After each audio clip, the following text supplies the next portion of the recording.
sa formule en vous aidant avec, c'est-à-dire cette représentation, on a pour l'aluminium, germanium et le cobalt. Bien, donc pour déterminer cette formule, donc on fait appel à cette représentation. Donc lorsqu'on veut symboliser une particule, on met au bas, c'est-à-dire le nombre de protons. Voilà. Dans ce cas, on a 13 protons. Pour l'aluminium, cela veut dire 13 électrons. Et on a ici, au-dessus, on a le nombre de masse A. Cela veut dire pour l'aluminium, il est à 27, A est égal à 27, et Z est égal à 13. Z représente en même temps le nombre de protons et le nombre d'électrons dans le cas d'un atome. Bien, étant donné que la charge globale d'un atome, elle est nulle, elle est égale à 0.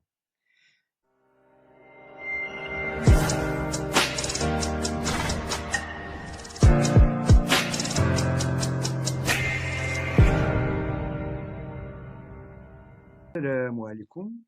Salut tout le monde. Un Réjouissime vous propose un exercice corrigé sur l'atome et l'ion.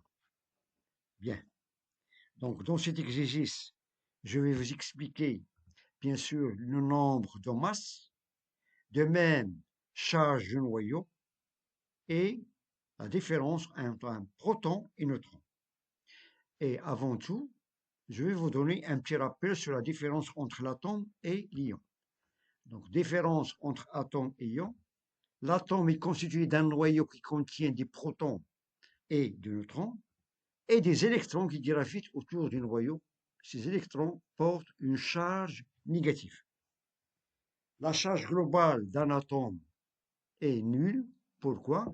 Parce que, étant donné que l'atome est constitué d'un noyau et des électrons, le noyau il a une charge positive et les électrons ils ont une charge négative. Donc la charge, il y a une compensation entre la charge négative et la charge positive du noyau. Cela veut dire que la charge globale d'un atome est nulle. En perdant un ou plusieurs électrons, l'atome se transforme en ion positif, nommé bien sûr un cation.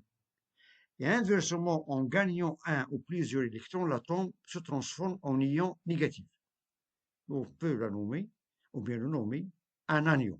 Donc un ion positif nommé cation et un ion négatif nommé anion.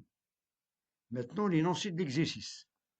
La charge positive de la particule X est de plus 27e. Il a 32 neutrons dans son noyau et 25 électrons dans son nuage électronique. La première question détermine le nombre de masses de cette particule. Deuxièmement, donnez sa formule en vous aidant avec, c'est-à-dire avec ces représentations. Pour Al, l'aluminium, 13,27. Pour le germanium, 32,70. Et pour le cobalt, 27,59.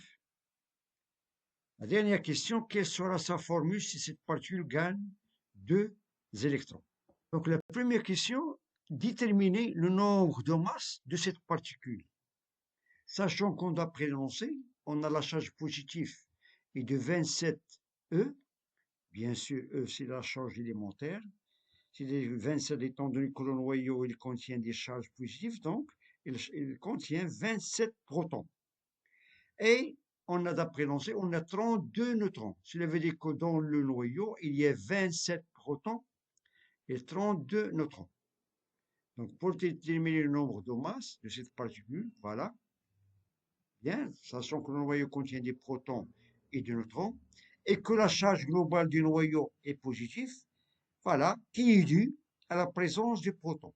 Donc, il suffit de faire l'addition entre 27 protons et 27 neutrons pour déterminer le nombre de masses. Dans ce cas, on a le nombre de masses et de valeurs 32 plus 27, ça fait 59. Donc ça, c'est le nombre de masses de cette particule A.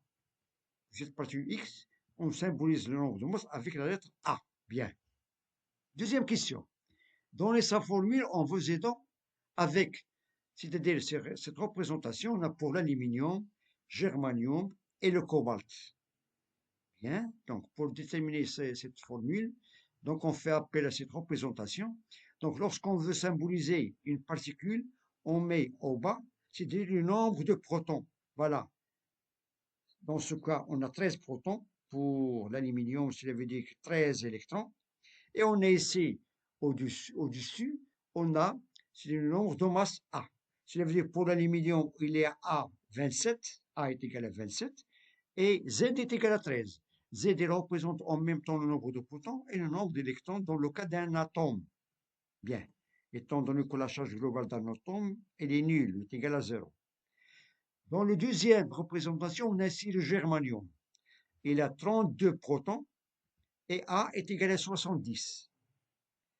Pour le cobalt, on a ici 27 protons et on a A est égal à 59. Automatiquement, voilà, on passe maintenant à la solution. Étant donné que A est égal à 59 et le nombre des électrons qui gravitent autour du noyau est 25 d'après l'énoncé, voilà.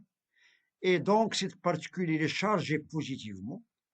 Pourquoi? Parce qu'on a ici 25 charges négatives qui gravitent autour du noyau. Par contre, dans le noyau, il y a 27 charges positives. Voilà, car le nombre de protons est différent du nombre des électrons. Dans ce cas, on a cette particule, c'est-à-dire sur le ion CO2+, qu'on appelle l'ion cobalt CO2+. Pourquoi? Parce qu'il a deux charges positives en excès. On a 25 électrons dans son nuage électronique. Par contre, dans le noyau, il y a 27 charges positives. Donc, lorsqu'on fait, bien sûr, la différence entre 27 plus et 25 moins, on peut constater qu'on a deux charges positives en excès. Donc, c'est-à-dire cette particule, c'est uniquement sur le CO2+, c'est une particule qui est positive, c'est un ion positif qu'on peut le nommer, c'est un cation, d'après le rappel, c'est-à-dire CO2+. Il nous reste maintenant la dernière question. Quelle sera sa formule si cette particule gagne 2 électrons?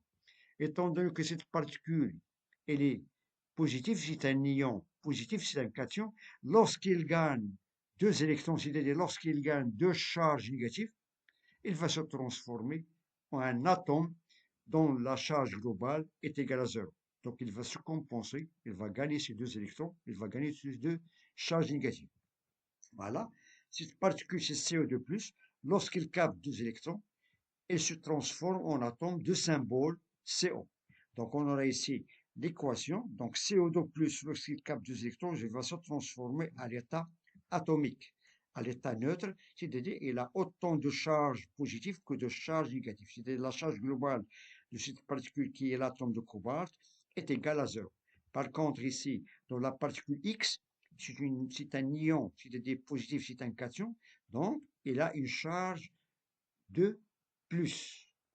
Voilà, c'est-à-dire plus de E, c'est-à-dire la charge globale de cette particule, c'est plus de E, sachant que E, c'est une particule, c'est une charge élémentaire de valeur 1,6, 10 plus moins 19 coulomb. Ça, c'est la particule, lorsqu'il capte des électrons, il va se transférer en un atome CO. Bien. Donc, je vous remercie de votre attention. Bon courage et à très bientôt.